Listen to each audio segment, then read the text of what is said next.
In India, nearly 2 out of every 5 rural families are agricultural laborer families. All of them depend on the work they do on other people's fields to earn a living.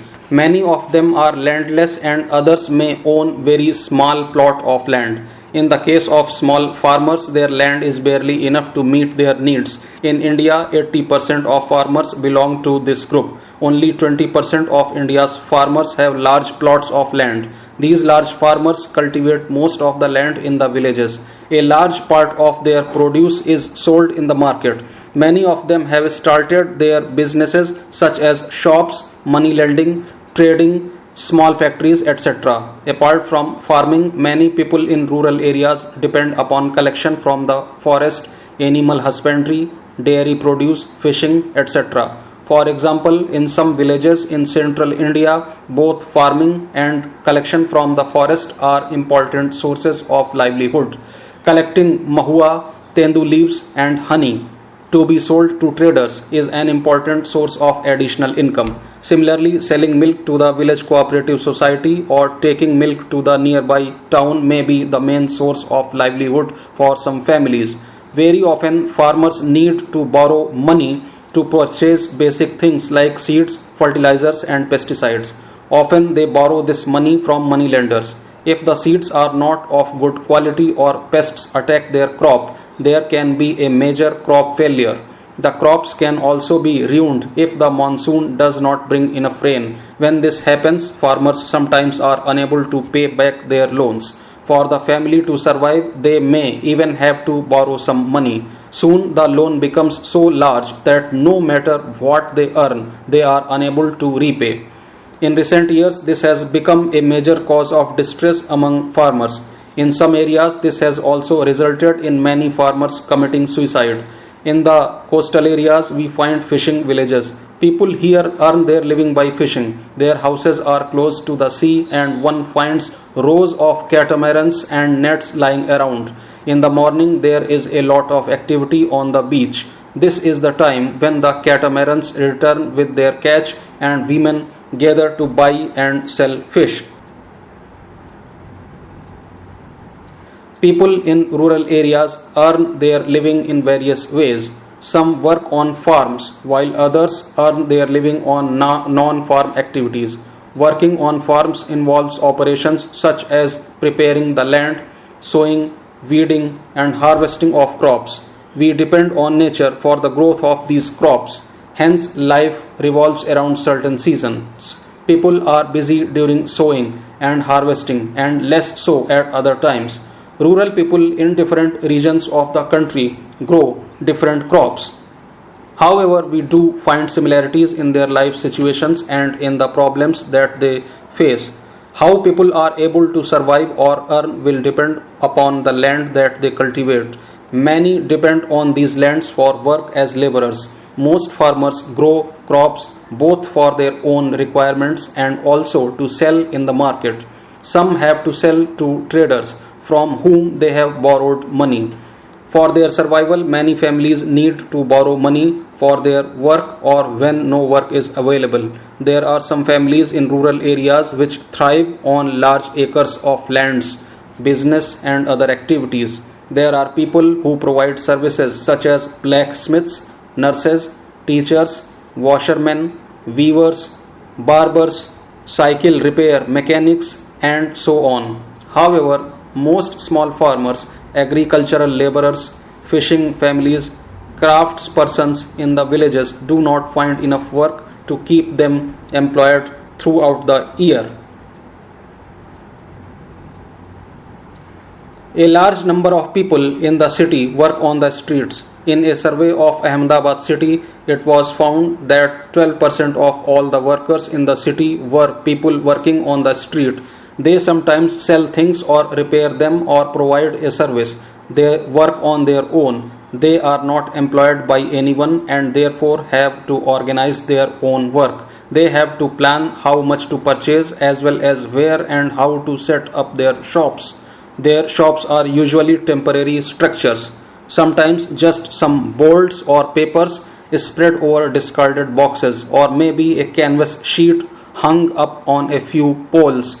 They may also use their own carts or simply a plastic sheet is spread on the pavement. They can be asked to dismantle their shops at any time by the police. They have no security. There are certain parts of the city where these hawkers are not allowed to enter. Vendors sell things that are often prepared at home by their families who purchase, clean, sort, and make them ready to sell.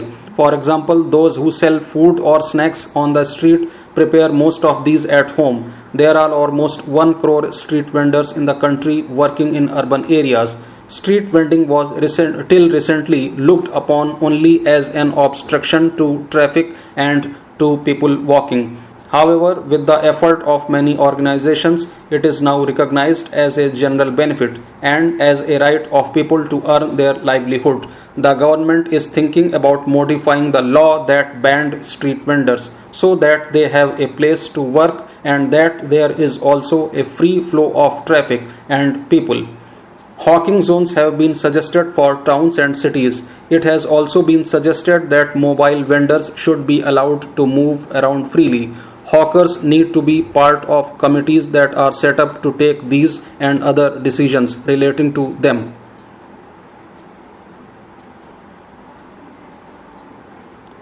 In factories, most workers are employed on what is known as casual basis. It means that they are required to come as and when the employer needs them. They are employed when the employer gets large orders or during certain seasons. At other times of the year, they have to find some other work. If workers complain about their pay or working conditions, they are asked to leave. There is no job security or protection if there is ill treatment. They are also expected to work very long hours. For example, in the cloth mill units, the workers work on day and night shifts, with each shift lasting 12 hours. One worker works on one machine for 12 hours and then is replaced by another on the same machine for the next 12 hours. There are many workers in the city who work in offices, factories, and government departments where they are employed as regular and permanent workers. They attend the same office or factory regularly. Their work is clearly identified.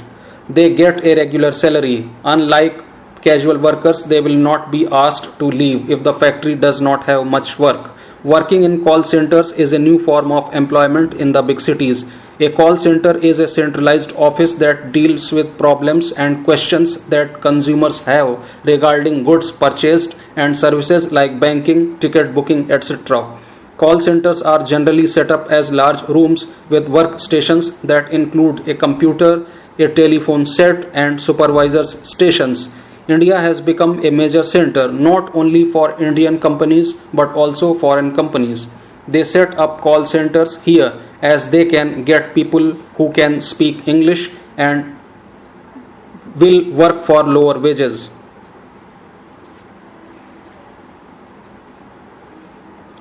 There are many things that make us what we are, how we live, the languages we speak, what we eat, where, the games we play, and the things we celebrate. All of these are influenced both by the geography and history of the place where we live.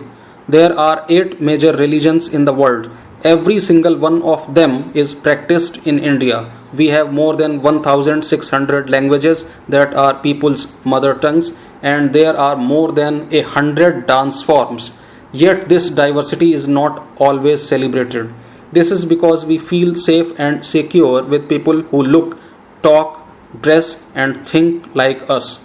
Sometimes, when we meet people who are very different from us, we may find them strange and unfamiliar. At times, we may not understand or know the reasons why they are different from us. People also form certain attitudes and opinions about others who are not like them. When our opinions about certain people are always negative, then they become prejudices that we carry about them.